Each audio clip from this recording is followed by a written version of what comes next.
আসসালামু আলাইকুম। আজকে আসলাম সন্ধ্যাবেলা নতুন আরেকটি ব্লগ ভিডিও নিয়ে। আমরা আলহামদুলিল্লাহ ভালো আছি, আশা করতেছি আপনারা সকলে ভালো আছেন। হঠাৎ করে সন্ধ্যাবেলা বাচ্চারা বায়না করছে নুডলস খাবে, শফিকুল যায় 2 প্যাকেট নুডলস কিনে নিয়ে আসছে। সবজি নুডলস রান্না করবো, যেহেতু শীতের দিন সবজি সব ধরনের সবজি পাওয়া যায়। এই যে দেখেন ফুলকপির 2টা ফুল নিছি, এই যে লম্বা লম্বা 2টা সিম নিছি, আর এই যে এখানে 2টা ডিম নিছি। একটা আমার দেশি মুরগির ডিম, যেহেতু বাড়িতে অনেক দেশি মুরগির ডিম আছে, ফ্রিজে অভাব নেই। আবার এই যে এখানে 2টা একদম নতুন আলু নিচ্ছি ছোট ছোট দেখে, আর বেশ কয়েকটা কাঁচামরিচ নিচ্ছি একটু ঝাল ঝাল করবো, 4টা পেঁয়াজ নিচ্ছি, আর এই যে ধনিয়া পাতা, এগুলো আমার ক্ষেতের ধনিয়া পাতা। আর নুডলস রান্না তো সবাই জানেন, আমি সব সবজিগুলো এখন সুন্দর করে কাটবো, তারপর হচ্ছে গিয়ে সবজি বয়েল করে তারপর নুডলস রান্না করবো। বাচ্চারা তো নুডলস খাওয়ার জন্য পাগল হয়ে গেছে, আমি এক্ষুনি নুডলস রান্না করে দেবো। ও আসলে সন্ধ্যা হইলেই কিছু না কিছু খালি খাইবার মন চায়। কাটা শেষ করি, তারপর আবার দেখাবো। এই হচ্ছে সামান্য কিছু উপকরণ, এগুলি দিয়ে এখন নুডলস রান্না করবো। নুডলস রান্না তো সবাই পারে, এখন আমিও রান্না করবো। গ্যাসের চুলার মধ্যে কড়াই বসাই দিছি। এখন এই যে আমি সবজিগুলো একদম কেটে ধুয়ে পরিষ্কার করে নিচ্ছি, এগুলো এখন বয়েল করব। পানি দিয়ে বসাই দিব, একদম সব কিছু সাইজে রেডি করছি। যেদিকে পেঁয়াজ মরিচ কাটছি, ডিম করে দিচ্ছি, এখন নুডলস আছে। যেদিকে ধনিয়া পাতাগুলো কাটিনি, পরে কেটে নিচ্ছি। পরে পানি দিয়ে দিই, পানি দিয়ে দিচ্ছি। এখন চুলাটা জ্বালাই দিব, একটু হালকা করে বয়েল করে নিলে তাড়াতাড়ি সুন্দর নুডলসটা হয়ে যাবে। সবজিটা বয়েল হয়ে গেছে, বলকও চলে আসছে। এখন আমি সবজিটা উঠিয়ে নেব, এই জালির মধ্যে উঠাই, পানি থাকলে জ্বলে যাবে। মা ধোয়া হয়ে গেছে।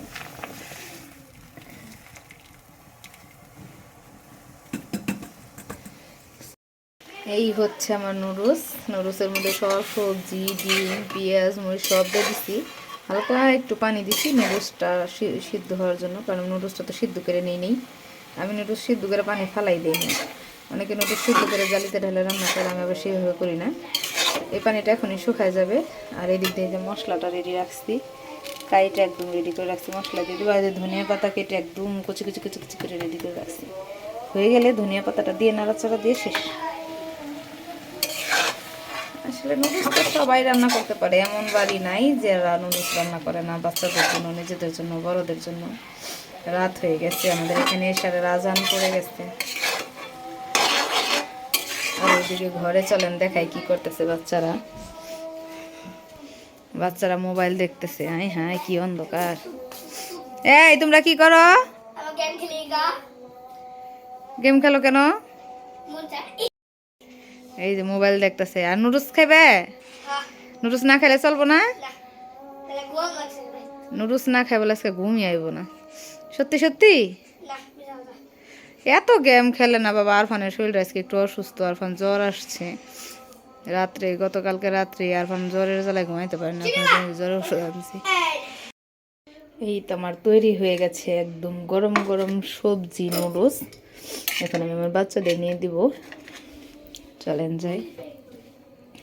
একটা বড় প্লেটের 1 প্লেট হয়েছে সবজি মবজি সব দিয়ে। বাবারা নুডলস রেডি, 1 প্লেটে দিছি। এখন আবার কেউ কেউ বলতে পারেন মোবাইল বন্ধ করো, যে 1 প্লেটে কেন দিচ্ছেন। আসলে আমার বাচ্চাদের আমি বেশিরভাগ 1 প্লেটে খাওয়াই, ওরা তার ছোটো না। এই মোবাইল বন্ধ করো, মোবাইল বন্ধ। এই শফিকুল হাসান এই যে গেছে। 1 প্লেটে খেলে মহব্বত বাড়ে, 1 প্লেটে খাওয়া ভালো। খাও, হ্যাঁ বিসমিল্লা করে খাও, সুন্দর করে খাও। গরম কিন্তু, আস্তে আস্তে ফুদা ফুদা খাও। বিকালেও কিন্তু শফিকুল চা খাইছে। আরফান ঘুমায় আসছিল, আরফানের প্রচণ্ড জ্বর, ওর আমি শুয়ে ঘুমানাইছি। তারপরে এই যে শফিকুল আর আমি দুইজনে মিলে চা খাইছি। এখন আবার সন্ধ্যা হয়েছে, নুডলস নিজে যায় কিনা নিয়ে আসছে শফিকুল আর আরফান। সুন্দর করে খাও। চাউমিন নুডলস ভাঙি নেই, একবার বড় বড় করে রান্না করছে চাউমিনের মতো। ফুদা ফুদা খায়, ও ঠোঁট পরে জিবলা পরে না জানে। কেমন হয়েছে? গরম লাগছে, কইলাম যে গরম, আস্তে আস্তে খাও। হ্যাঁ হ্যাঁ, আস্তে আস্তে একটু করে খাও। শীতের দিনে সন্ধ্যায় গরম গরম খিচুড়ি, গরম গরম নুডলস, গরম গরম চা। এখন আমিও খাই, নতুন একটা চামচ বের করে নিয়ে আসছি।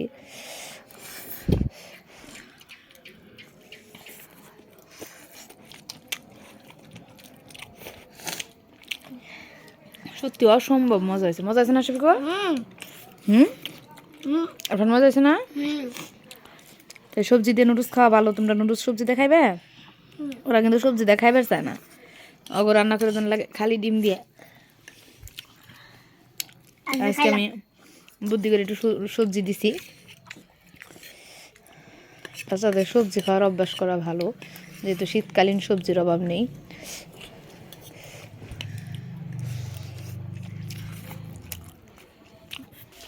হঠাৎ করে সন্ধ্যাবেলা প্রয়োজনীয় কাজে বাজারে গেছিলাম, খুব দরকার। শফিকুলের আপু ফোন দিয়েছে এক্ষুনি যাও।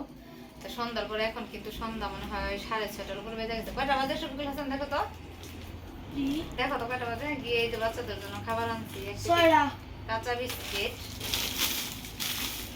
এক প্যাকেট আনছি যে ঝুড়ি ভাজা, কেউ বলে 12 ভাজা, কেউ বলে ঝুড়ি ভাজা। তারপরে এই যে 2টা টয়লেট টিস্যু, আর এটার মধ্যে বড় একটা ক্লোজ আপের টুথপেস্ট। আমি ক্লোজ আপ টুথপেস্ট ছাড়া দাঁত ব্রাশ করতে পারি না। আর এখানেও 2 ধরনের বিস্কিট, একটা চা দিয়ে খাওয়ার জন্য, একটা শুকনা খাওয়ার জন্য। বাজারে গেলে সবসময় চেষ্টা করি বাচ্চাদের জন্য কিছু না কিছু আনার। আর সবজিগুলোরা তো সন্ধ্যা হইলেই খালি দুনো ছেলে বলতে থাকবো মা কিছু খাবো। এই যে সুরিটাটা একদম ভালো বিস্কিটটা, এটা আনছে একটা ½ কেজি। আর এটার মধ্যে আছে, এটা হালকা মিষ্টি একটা ছোট সাইজের বিস্কিট, এটাও ½ কেজি আনছি। এই যে মিষ্টি বিস্কিট, এটাও আনছি ½ কেজি। এগুলি বাচ্চারা রেখে দেবো, যখন ইচ্ছে তখন খাবে, খেতে মন চাইলে এগুলি চা দিয়ে খেতে ভালো লাগে, এই জন্য আনছি। এই যে এই হচ্ছে চা খাওয়ার বিস্কিট, এটা হচ্ছে খালি খালি খাওয়ার বিস্কিট। আর এই যে 1 প্যাকেট ঝুড়ি ভাজা, 1 প্যাকেট কাঁচা বিস্কিট। এই বিস্কিটটা খাইতে খুব মজা, একদম সাদা বিস্কিট। এই যে একটা ক্লোজ আপের টুথপেস্ট। আমি আবার এই টুথপেস্ট খাওয়া বাচ্চারা দাঁত মাজে না, আমিও মাজি না। আর এই যে 2টা টয়লেট টিস্যু। এই আনছি এখন সন্ধ্যাবেলা বাজারে গেছিলাম, সেখান থেকে ওই যে বিস্কিট খাওয়া শুরু করে দিয়েছে, দেখছেন? মানে খাওয়ার জিনিসের কি খাইবো